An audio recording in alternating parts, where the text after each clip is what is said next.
Quand on est technicien de maintenance, on pense tout de suite à la réparation, bien sûr. Mais en réalité, le vrai savoir-faire, la compétence qui passe avant tout le reste, eh bien c'est la sécurité. Pour soi et pour les autres. Ce n'est pas juste une formalité, non, c'est vraiment le cœur du métier. Et cette phrase, elle résume tout parfaitement. Avoir la compétence technique, c'est bien, mais ça ne vaut rien sans la confiance. Et cette confiance, comment on la gagne? En montrant qu'on peut régler une panne sans jamais, mais alors jamais, mettre quelqu'un en danger. C'est le socle, la base de tout.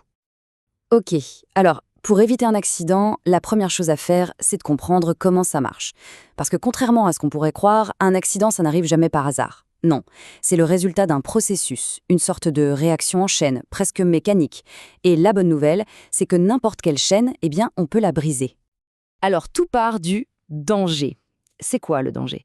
C'est une propriété qui est là, qu'on soit présent ou pas. Imaginez une lame qui tourne à toute vitesse, ou un câble sous tension. Même s'il n'y a personne autour, le danger, il est bien présent, il est latent. C'est le tout premier maillon de notre chaîne. Bon, si le danger, c'est le point de départ, le dommage, lui, c'est l'arrivée. Et c'est une arrivée tragique. C'est la blessure, la conséquence bien réelle sur la santé. C'est ça que toutes les procédures cherchent à empêcher. L'un est la cause, l'autre est l'effet. C'est aussi simple que ça. Et alors, la question, c'est comment on passe de l'un à l'autre, du danger au dommage. Eh bien, c'est là qu'intervient le risque. Et c'est là que tout se joue, vraiment. Le risque, ce n'est pas une fatalité, attention, c'est une probabilité.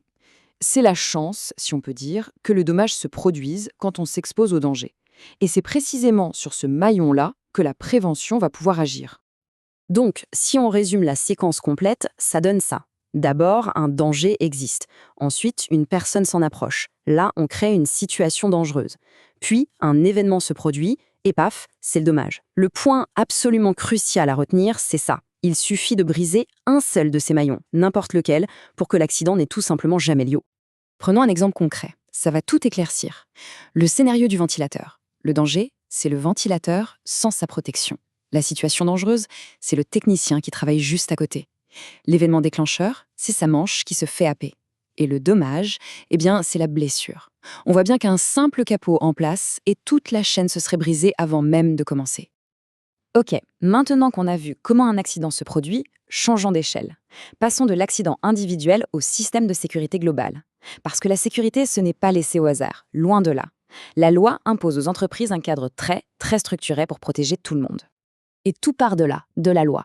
Ce n'est pas une option, c'est une obligation formelle de l'employeur. Il a le devoir de prendre toutes les mesures nécessaires pour assurer la sécurité et protéger la santé physique et mentale de ses salariés. Au cœur de tout ce système, il y a un document, au nom un peu barbare, mais qui est absolument central. Le DURP, le document unique d'évaluation des risques professionnels. Pour faire simple, il faut l'imaginer comme une grande carte de tous les risques de l'entreprise. Un inventaire fait poste par poste, et c'est vraiment la fondation sur laquelle on va bâtir toute la stratégie de prévention. Alors oui, ça peut sembler être de la paperasse, mais ses conséquences sur le terrain, elles sont très concrètes. Les fiches de sécurité à un poste, les fameuses EPI obligatoires, les règles de circulation, rien de tout ça n'est décidé au hasard. Absolument tout découle de cette analyse des risques qui est notée dans le DURP. Bon, on a vu que l'entreprise fournit le cadre, les règles, les équipements, mais sur le terrain, en première ligne, qui on trouve?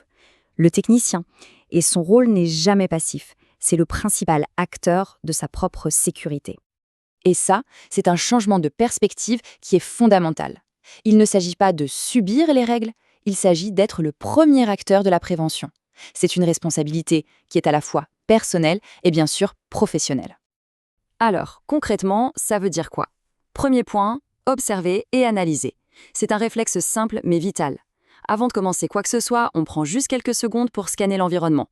Le sol est propre? La machine est bien consignée? Est-ce qu'il y a un risque qui n'a pas été prévu? Cette petite pause, sincèrement, elle peut tout changer. Deuxième point, appliquer. Là, on parle de discipline. Appliquer systématiquement toutes les mesures. Mettre ses EPI, oui, même pour une intervention qui semble rapide. Respecter les procédures à la lettre. Parce que le pire ennemi de la vigilance, c'est la routine, c'est l'habitude. Et enfin, troisième point, alerter et proposer. Là, on parle de vigilance collective. Si on repère une situation anormale, un capot qui manque, une petite fuite d'huile, le signaler immédiatement à son responsable, c'est un devoir. Et ça inclut de connaître son droit de retrait. Face à un danger grave et imminent, Un travailleur a le droit et même le devoir de s'arrêter. Finalement, tout ça nous amène à une idée centrale.